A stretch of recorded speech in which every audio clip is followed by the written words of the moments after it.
And looking at the hotspots in Fukushima, it seems to be possible that actually there will be even more there. It might actually be that in Japan we will get even more serious birth defects. Abnormalities, what do you think? I think probably not, and the reason is that in the West, what happens is that all children are scanned in the womb with ultrasonic equipment, and if anything goes wrong, they are clinical abortions. So if you're just looking at birth defect rates, what you find is that they don't really go up very much in the West. The problem with Fallujah is they didn't have that equipment. I'm sorry, yes, I'm afraid. I would say that developed countries with these sorts of complicated equipment. You will see from Chernobyl is you will see a sharp reduction in the birth rate. What was that? Well, that means that all the babies die in the womb or they're in. つまりもう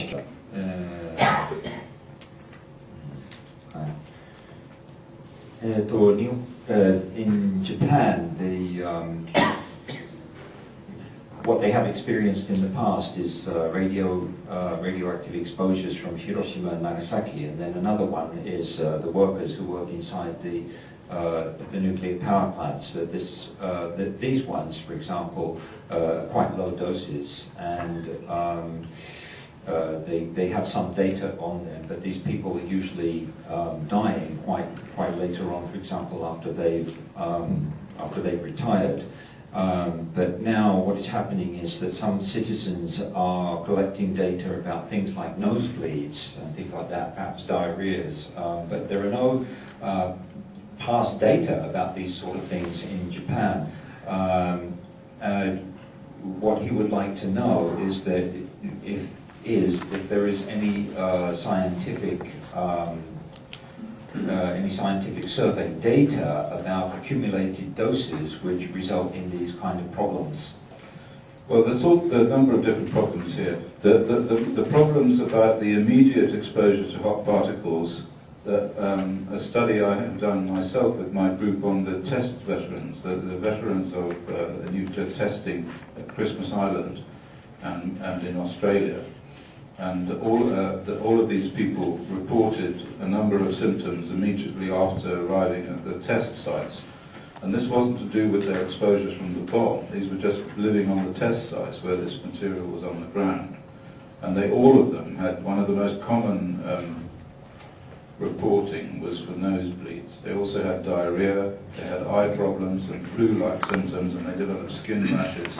And we know from work with children in Iraq that have been exposed to uranium weapons that their fingernails become very sore, and they get septic fingernails because the dust collects underneath the fingernails and produces a high beta dose to the fingernails, and so they get sepsis underneath the fingernails. This thing from the Green Audit, is this actually on the internet somewhere? I think it's on the website, but it's being published at the moment it's been sent to to a journal called Occupational and Environmental Medicine, and it was reported in the British House of Commons also, this study in the Parliament.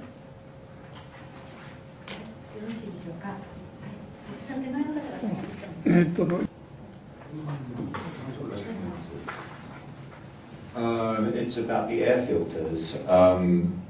It seems that perhaps in the ones from Fukushima, it's almost certain that there's plutonium in them.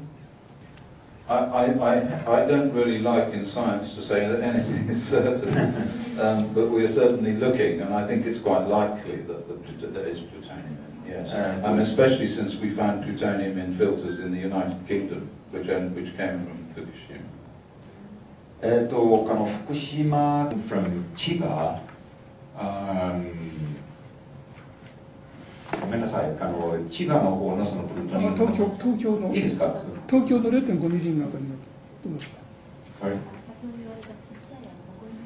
聞こえない。小さい埃みたいな先ほどの結果。ですね、フィルターの中ですか。0.5 ミリ小さい。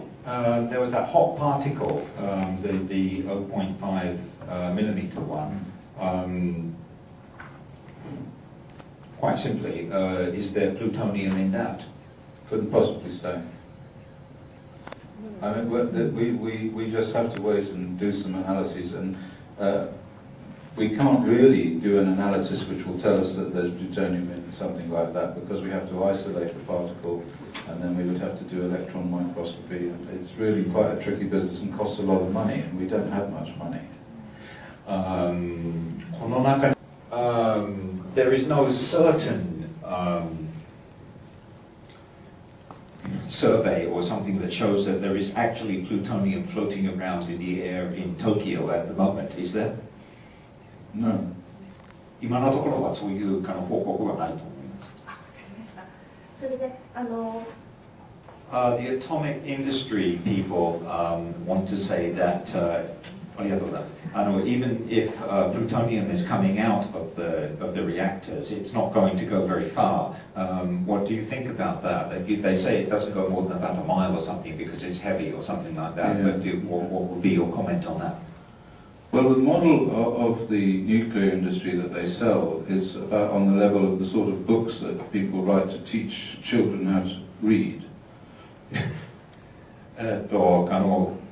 原子力産業が発表しているようなコメントというのはですね、どういうレベルかというと、子供に Scientific work on the resuspension of particles of plutonium from the Nevada test site have been published for many, many years since the 1960s.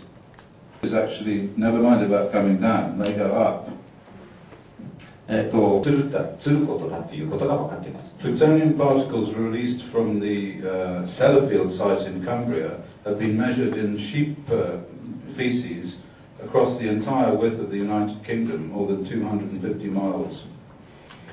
Although a piece of plutonium the size of an apple might well fall to the ground, particles below 1 micron in diameter behave entirely as if they were a gas.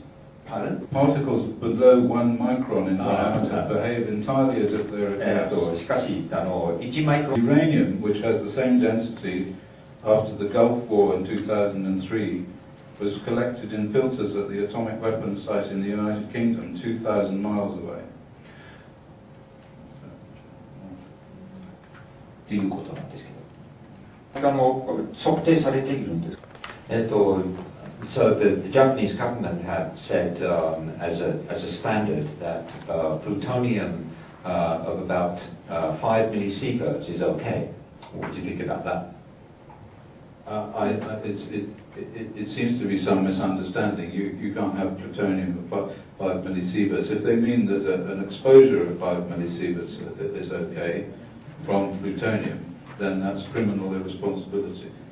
つまり Say that plutonium from Fukushima has been picked up by the American RadNet system in Guam, in the Marianas, and also in the Philippines.